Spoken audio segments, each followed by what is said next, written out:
All right, how's it going, everyone? Welcome to another episode of Forward Thinking Founders, where we're talking to founders about their companies, their visions for the future, and how the two collide. Today, I'm very excited to be talking to David Small, who is the founder of Passbox. David, welcome to the show. How's it going? Good, man. Thank you very much for having me on today. Yeah, thanks for coming on.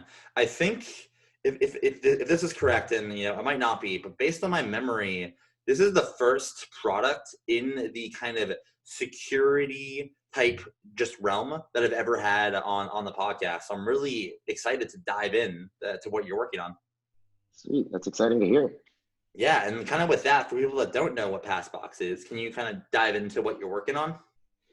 Absolutely. So I kind of bill Passbox as being somewhat of a digital safety deposit box.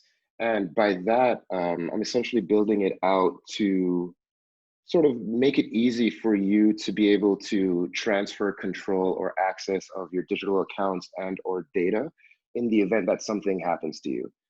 It's a little bit of a morbid scenario to think about, but one that I think is just increasingly important with all of our digital accounts and assets nowadays. So that's kind of Passbox in a nutshell. So, what would be the types of things or category of things that I would put in there? Is it like, yeah, is it like data? Could it be physical things? What kind of stuff would I put into the box?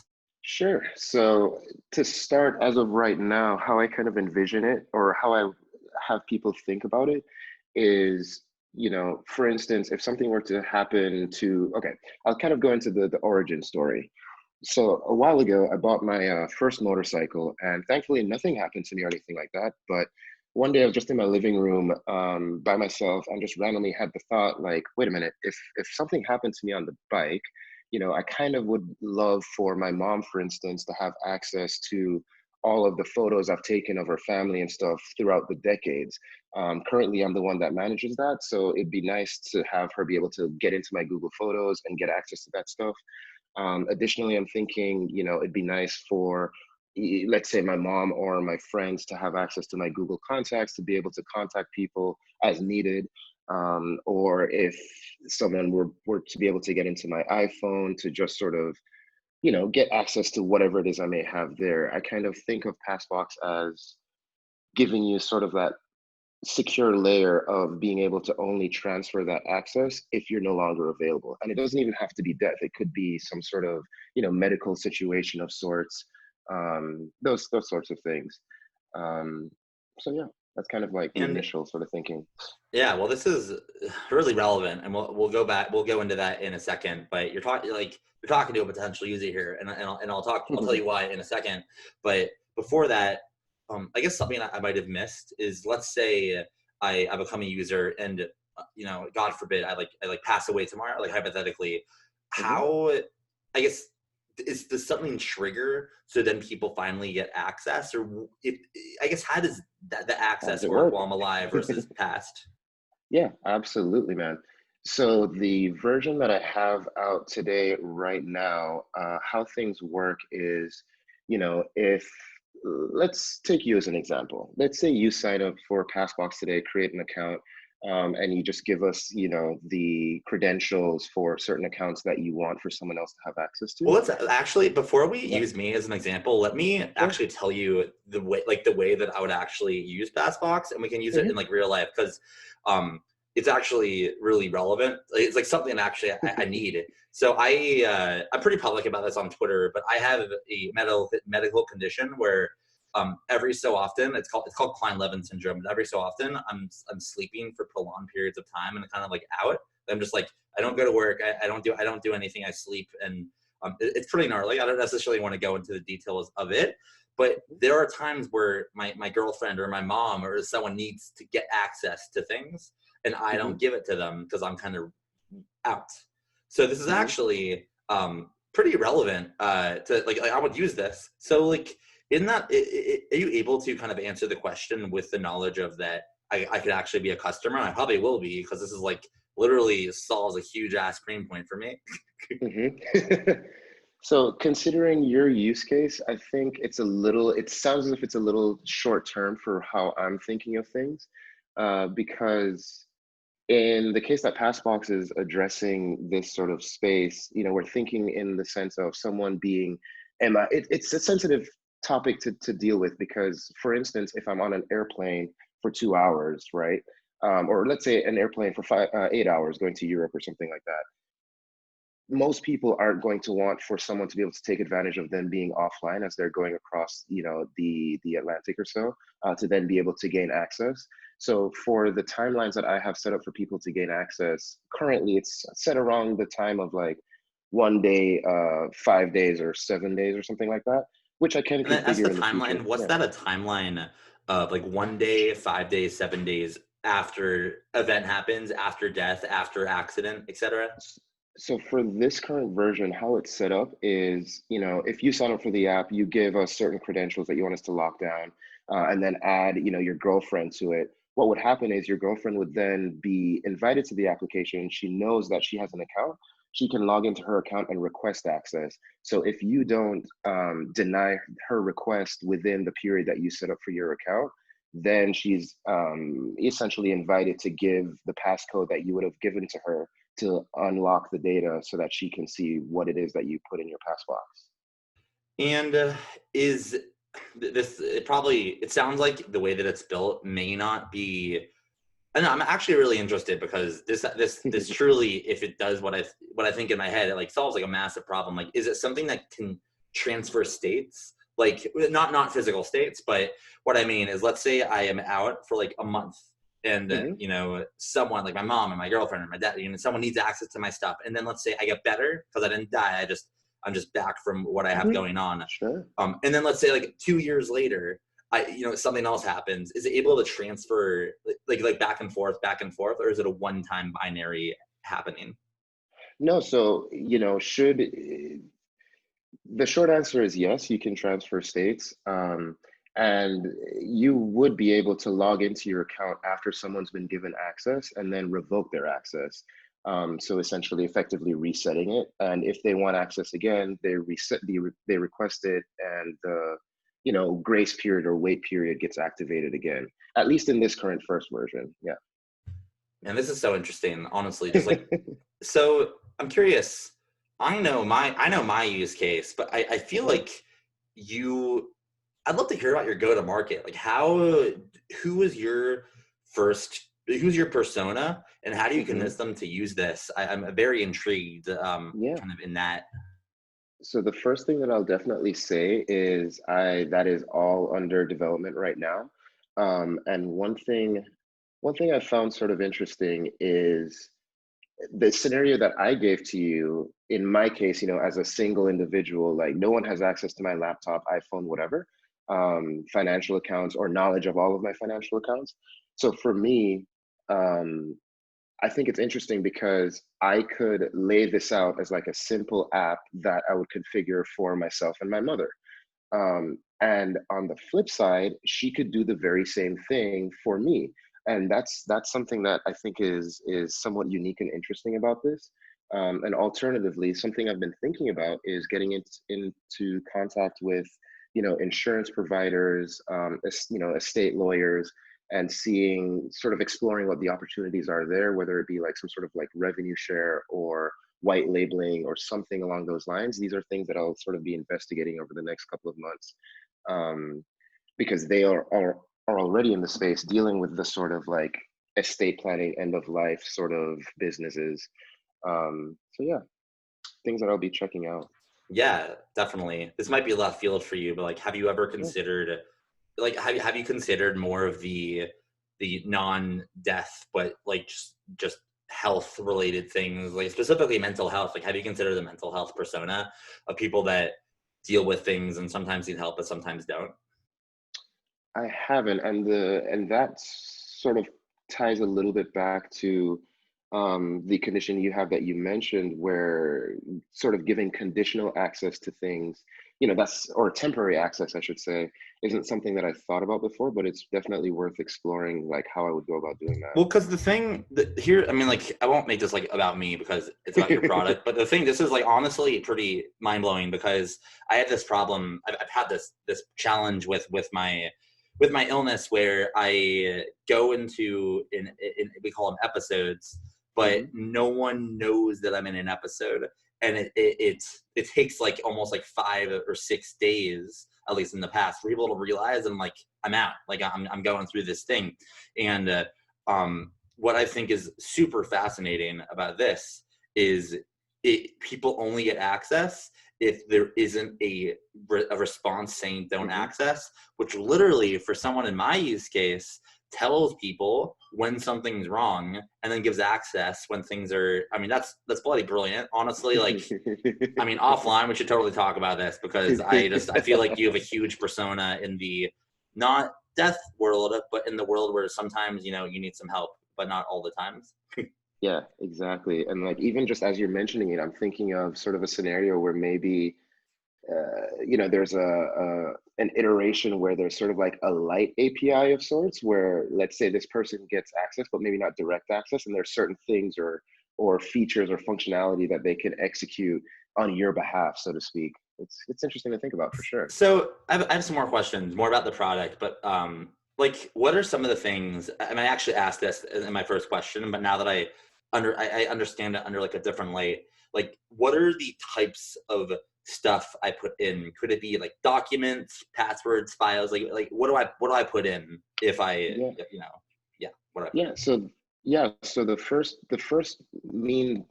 way that I sort of think about it is, one can sort of take stock of what their important digital accounts may be.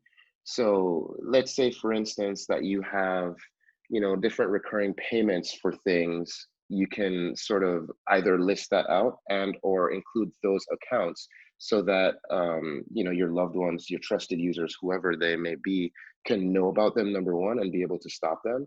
Other things can include literally access to your different hardware, so like my iPhone, for instance, no one else can get into that. You may, depending on, your profile, you may include things like your biographical data, the sorts of things that one may be asked to like reset the accounts of other things that you may not have listed. You may include documents. Well, I don't support like file uploads just yet. It's like all plain text stuff, but you may include documents or like you know, whatever it may be, secret notes or confidential notes that you may want for someone to have, or instructions for someone to execute on your behalf. Um, Various things. I don't have necessarily like the different user profiles or user scenarios identified concretely, but these are just sort of some of the loose things I'm thinking about in my head that someone could store with the service. And this is just truly a different, it's just a different type of product. It's not, I Hmm. mean, you're right, it is kind of morbid, but the thing is that life sometimes doesn't go the way that you want it to, and sometimes stuff happens. Hmm. And although it's hard to talk about, like, the stuff is important, like it just is. I feel like your potential challenge is, at least I think of my age group, my, like, you know, Hmm. people in their 20s, late 20s. I feel like someone would be like, I'm not like, what, that's like, I don't want to think about my death, you know. But on the Yep. flip side, it's like, yeah, but I want to think about my health and what if I lose my health, etc. That's like a unique use case. I'm curious, like, how'd you even, like, where did the inspiration for, Hmm. not necessarily, it's where'd the product come from, and why did you decide to tackle it in this way? I feel like there's a Hmm. billion ways you could build something along these lines. So why'd Hmm. you pick this iteration to start, or did you just have to start somewhere? Yeah, so the last thing you said definitely motivates me a lot, is from the perspective of starting somewhere. And being a programmer by trade, it sort of filled a desire of mine to just sort of flex my own creative muscle, right? It was something to work on, it was something to own, it was something to sort of practice and learn from start to finish, especially by myself. And the original sort of like idea was just motivated by the fact that, I'm a technologically inclined person and I have, some digital things of worth that I'd like to be sort of managed or taken care of if something happened to me. And in my particular case, the main person that would get, some of the things that like legitimately matter would be, my mother. And then, my best friends, for instance, would get other things like my Facebook or my Twitter or my Instagram or something like that. But it's not the case that I would want for my mother or those friends to get complete access right here, right now, if I were to set things up and then share with them, through a traditional password manager. So that's why for me, I like the idea of having Passbox be like that intermediary where, like, should you need it, here is a means for you to get it, with it ideally being actually relevant at the time and informative to let you know, hey, these are the things that David wanted you to take care of in his absence. So yeah, that makes a lot of sense. How much does it? How do you charge for it? Is it like per Mhm, user that you? mhm. Yeah. I guess how do you charge? Yeah, so again, I'm still pretty early on. So currently there is a just completely free plan where you can add what I call credentials. And as I mentioned before, right now I'm just storing plain text. So with that, you can store, 3 credentials and invite one user. There's also a paid plan, which right now I think I have it priced at about $7.99 a month or something less if you pay annually. And with that paid plan, you can have unlimited credentials and unlimited third-party users that you can invite and share those credentials with.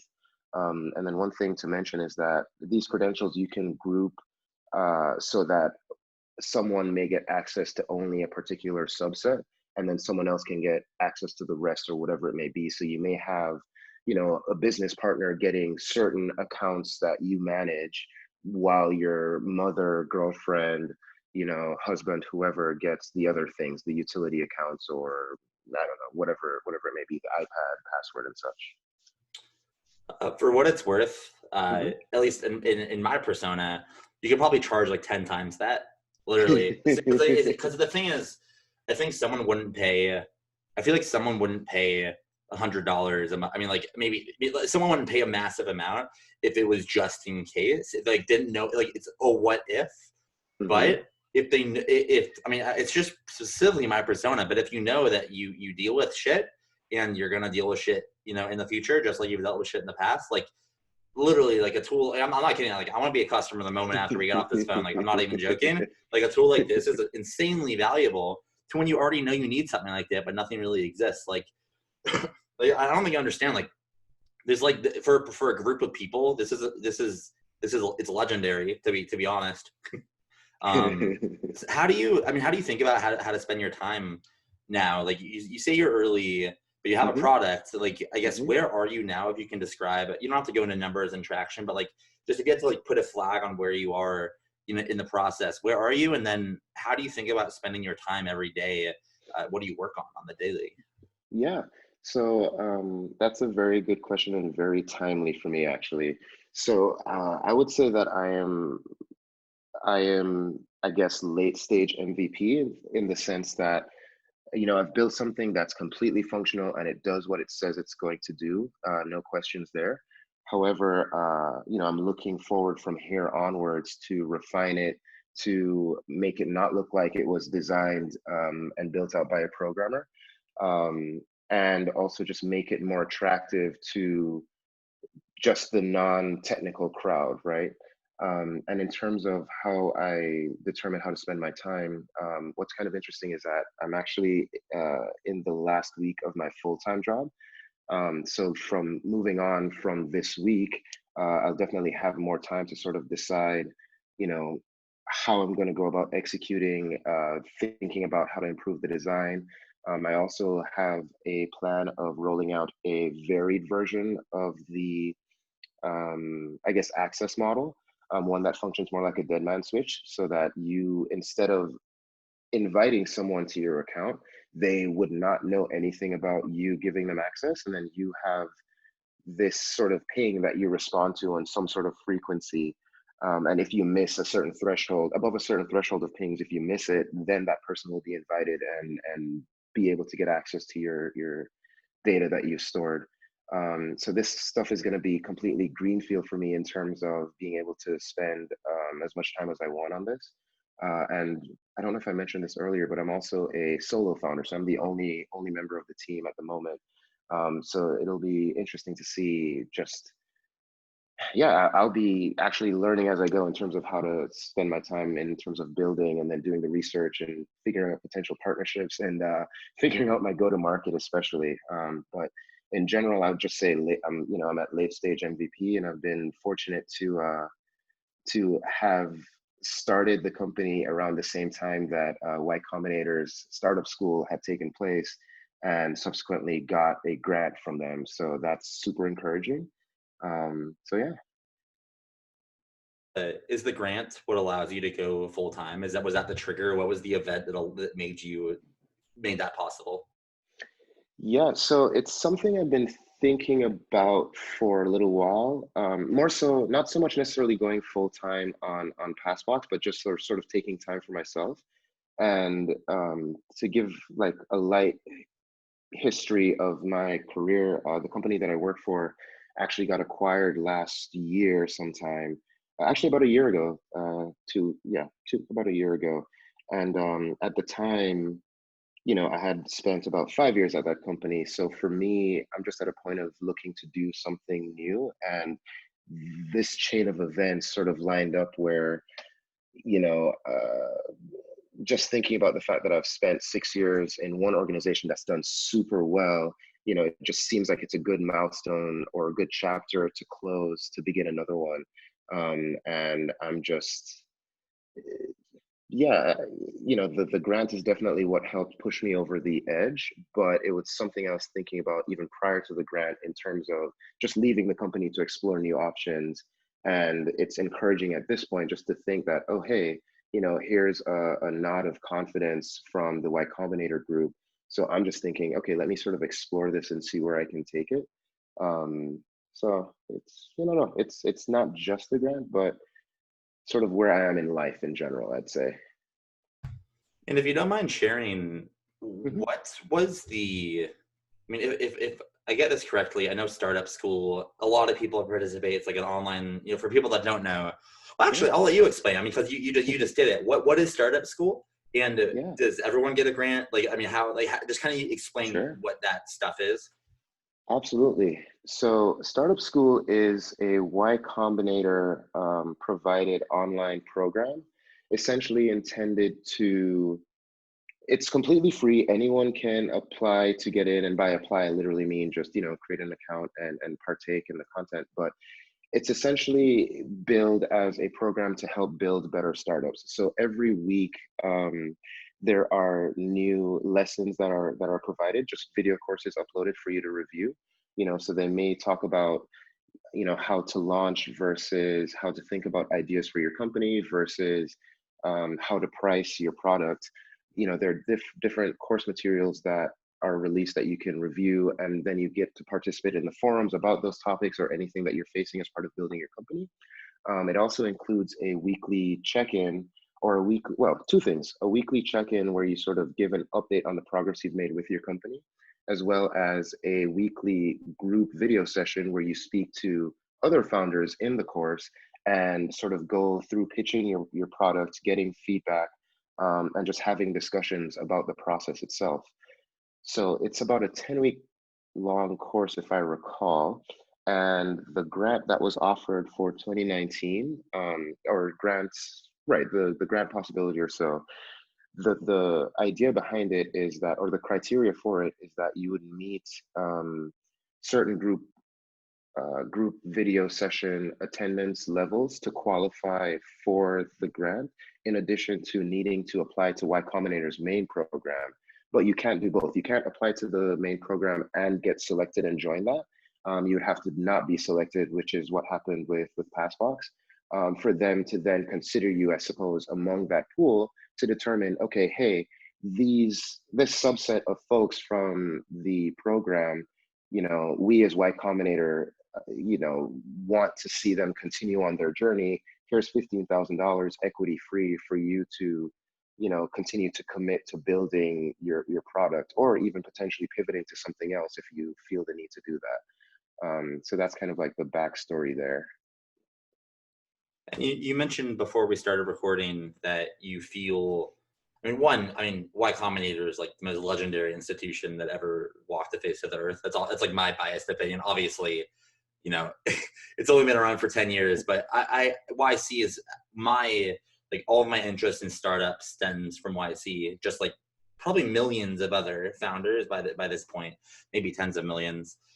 But the thing is with YC is that it seems like that community for the longest time was like largely based in the Bay Area. You got to like live in SF, and it's like there's like the San Francisco kind of not bubble, but you got to be in the scene. You got to know someone to get in.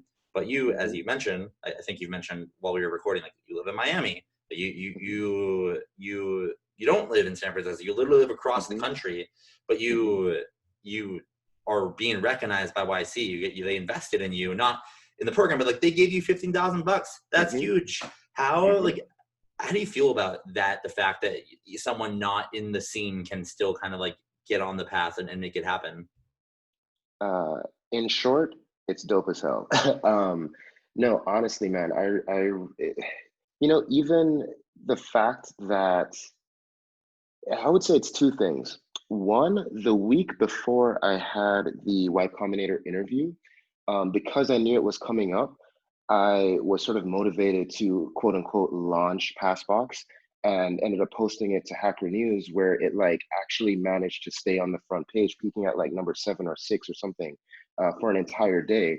So like that to me was just like cool in and of itself to think that, hey, myself as a solo founder programmer started dabbling with a side project that I had an idea to build, was able to garner that attention. And I'm not saying that everyone raved over it and loved it and everything, but it was thought provoking, and there was like really good discussion about it. So that's one sort of tenet of this experience that's been super cool.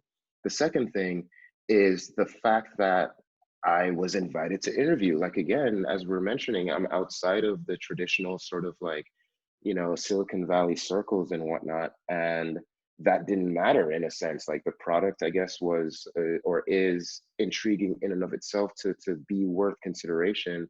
And for me, the fact that like I'm doing this for the first time ever has been super encouraging. And I just continue to think it's awesome. And for me, I'm at a point where yes, the 15,000 is absolutely fantastic, but I take greater sort of motivation and encouragement from the fact that it's coming from the institution of Y Combinator. And it just sort of, it's, as someone that's like hypercritical of himself, it makes me sort of relax a little bit and think like, you know what, you can do this, like go ahead and try. And failure is okay if that is the case, but try, learn, do. And that's sort of the path that I'm on at this point, where I am able to and more than motivated, excited, happy to try and see where this takes me. Even just taking into account that I'm talking to you right now, this is my first ever podcast. You've come across the product and just thought like, hey, this is pretty interesting. I'd like to dive into the story a little bit more. It's just been a fantastic experience, a fantastic ride, and I'm happy to be part of it. So there's something that I notice a lot, because I interviewed maybe like 2 or 3 founders a day. So I talk to a lot of founders, and there's founders that grew up in San Francisco and are in kind of in that area. There's founders that aren't. There's founders that are like kind of in the mid, all sorts of founders. And I see this trend of, which I don't necessarily is a good thing, but founders that kind of that go to Stanford or grow up in the Bay are, one, they're awesome, but two, they're like they're confident, and they're so confident because they're in the realm where it's all happening. So it's just like they're just confident as hell, and it's great. It's like a great thing.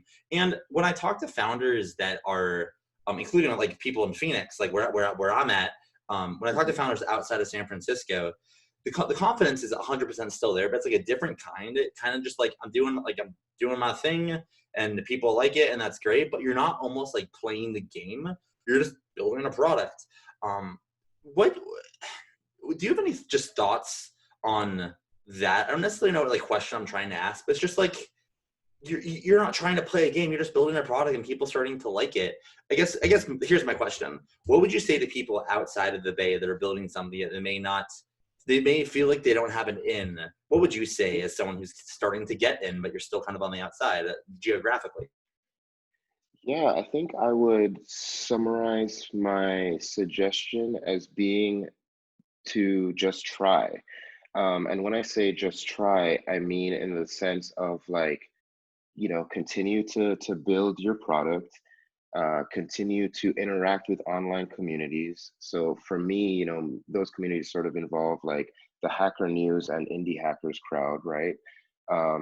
Get your friends involved to test and give you feedback, and just have idea brainstorming sessions, and just leverage the fact that you have the internet at your disposal. Like that is what I credit, my, I don't want to say successes, but I want to say my progress, with like, startup school itself was absolutely free, was, a time commitment. I would say a pretty minimal one at that. And outside of that, I spent my time just building the product, with having startup school being sort of how do I say this? Sort of like a accountability buddy per se, because you have your weekly check-in. So it encouraged me to go out and talk to 5, 10, 20 people to get their feedback and continue to build a product based on that, combined with my vision for it. So I, again, this is just my limited experience, but I feel as though the content and quality of what you're building may speak louder in some cases than who you are, and who to some extent, and just like leverage the internet. Like for me, for instance, I know that if I'm looking at comments or something on Hacker News or Reddit or whatever it may be, I'm not like looking at who's saying what. I'm literally looking at what they're providing, what their perspective is, what their feedback is. And for all I know, it could be a VC person, the founder of, insert big name tech company here, or just someone like me that has a regular day job, building a company, or building a product at a company, where you're not the executive in charge. Um, in those cases, it's really what it is you're putting out there that I think may lead more than who you are, to some extent. So for me, it's been encouraging to literally just try. Yeah, I love that, man. Honestly, I love your story just because like it's kind of I feel like I align with it a lot with mine. Like I think unlike you have broken in by just building a great product, and that's almost like the product is like pulling you in a good way. Whereas for me, because I'm not a technical founder, Mhm, and I haven't been able to like build products, my kind of product to in a way like break in, like meet people is like this podcast. And I started mhm, this podcast a year ago because like I didn't know anyone. And this was before Jason invested, so I really knew no one. And mhm, it's just I do wish, like, I think that there's a value in playing in the big leagues. In my opinion, big leagues being in mhm, San Francisco in the Bay. Like I think that's a good place to be. mhm, And I find a lot of people, especially not even just Phoenix, everywhere, just want to kind of stay in their own ecosystem, which is totally chill.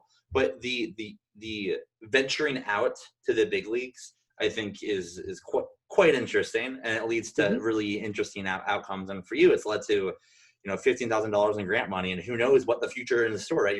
It's just the beginning. You're just going full time. That's so exciting. Mhm.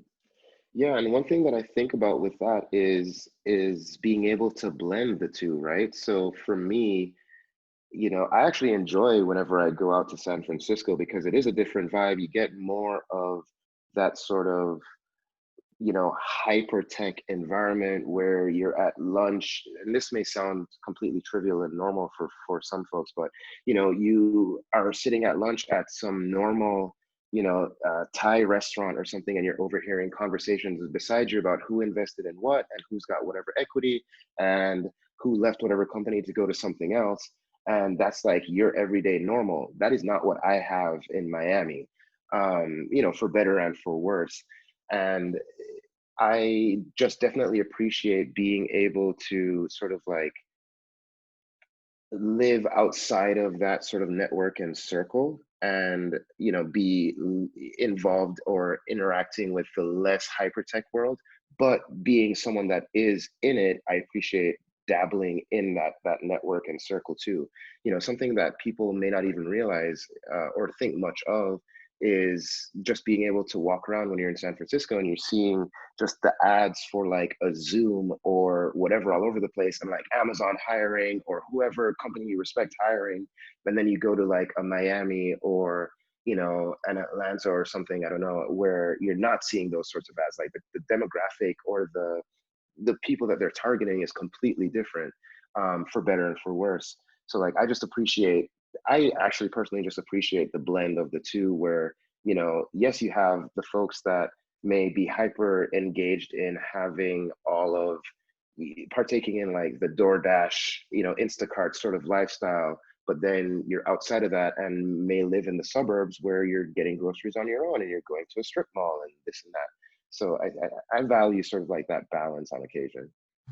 I'm actually going to San Francisco on Friday Hmm. for the first time in I don't know 6 months. And considering Hmm. I lived there for 3 months in the beginning of last year, like I'm pretty excited. Because but it's fun because during those 3 months, I mean, I feel like this story is like decently well documented on the internet. Like pretty much like my company just I pretty much drove it into the ground unintentionally, which was unfortunate. But that's what happens when you join the big leagues, right? You're playing with the best pitchers and the best competition, and sometimes the pressure crushes you, and it doesn't mean you can't get back up and join the big leagues Hmm. tomorrow. That's like pretty much what happened to me, like unintentionally. Of course, I didn't mean for any of that to happen. But I tweeted today saying I'm going back to San Francisco, same city, fresh eyes, because I'm just Hmm. like I'm gonna look at it from this new angle Hmm. of opportunity. Like I feel like so many people look at it, right, versus just like suffering, which is what it was for a little while. I'm And curious. Yeah, sorry. no, I was just gonna say, and that is sort of the eyes that I have not only about San Francisco, but just being in this era of technology where it's, I don't want to say particularly easy, but easier than it has been to create your own thing. Just even over the summer, again, this is like the first project that I've built out where, I'm actually accepting payments and such. And I integrated with Stripe to be able to do that. And for me, I'm just thinking like, man, I did not need to have to figure out how payment processing works. Here is this tool that I can utilize to do that. I'm using Google's Material UI, so I, as a non-designer, can actually put out something that looks decent and is functional. You may say that it has no color, okay, fine, but you can't tell me that you don't know how to work it. Like it's laid out okay.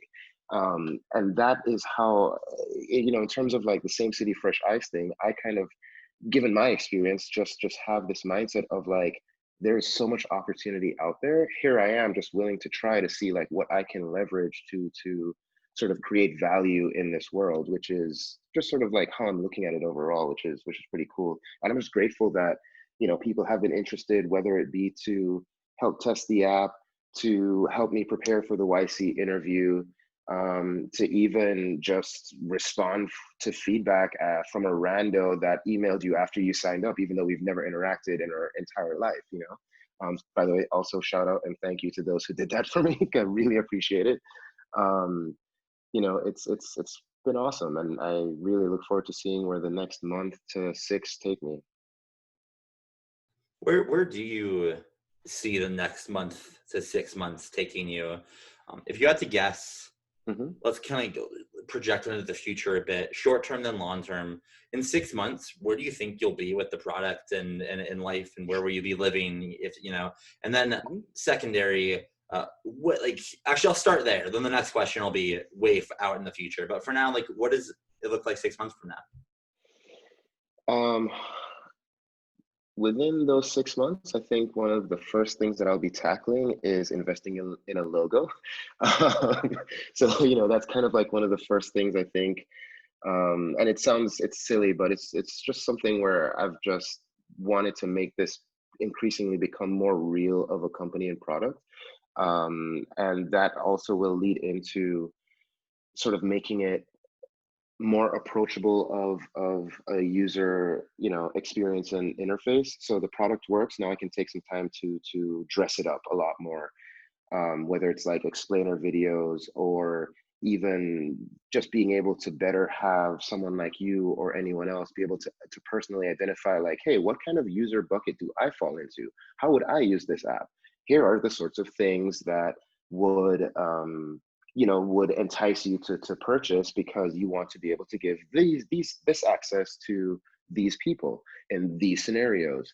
um, Additionally, I'm also just thinking about just the different sort of access models, because with something like this, security is very, very top of mind and important.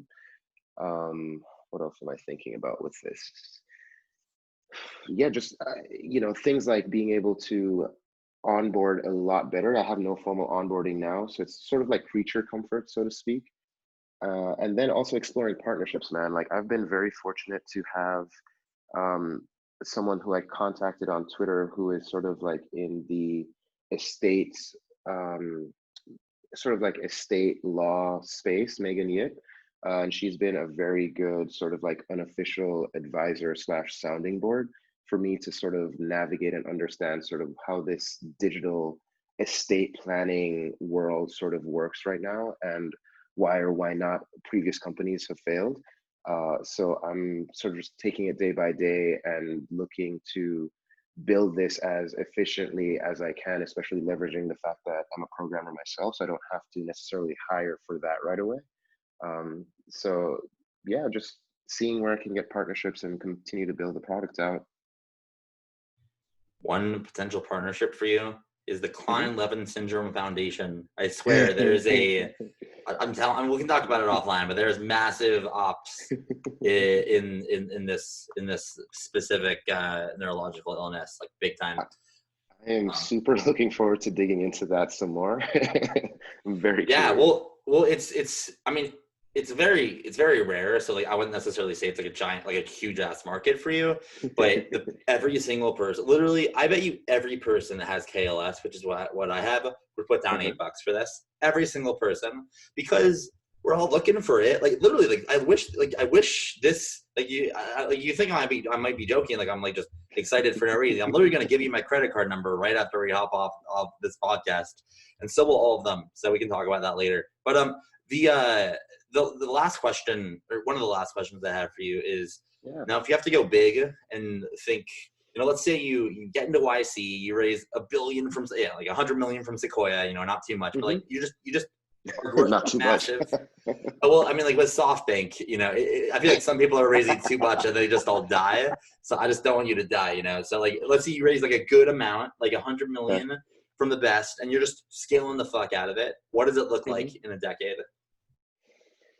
So for me, in a decade, well, it probably would take less for this vision, but I sort of see this product maybe addressing sort of like automated workflows for this sort of scenario. Like in the case of like, all right, let's say that something happens to me.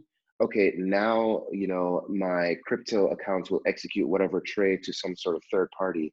Now my email, like certain people will be contacted, and like different notes are left for them. Now my Twitter will post something. Now, I don't know, just different sorts of just transactions take place automagically, as we say nowadays. That's sort of like one thing I'm thinking about. I definitely haven't given it much thought beyond that, but that's sort of like the initial thinking that comes to mind. Um, I do see myself needing to likely transition this into being some formal password manager of sorts, because that's one way of just guaranteeing like relevancy or currency of credentials. And then also being some sort of like file store to be able to transfer documents to. So yeah, those are the sorts of things that I'm thinking about, because ultimately what I've come across in sort of describing and talking to people about the product is, yeah, it's something that they should do, but it's not something that someone's that the average person is necessarily going to set and forget type deal. So I think it needs to sort of be integrated into their daily sort of workflow so that they're not thinking about it and it's just there and available. Sort of in the same way that if you buy a car, you buy insurance for that car, you continue to pay for it, but it's not something that you think about on the daily. So whatever it is to get sort of to that mindset or perspective is where I sort of see the company going and the product going.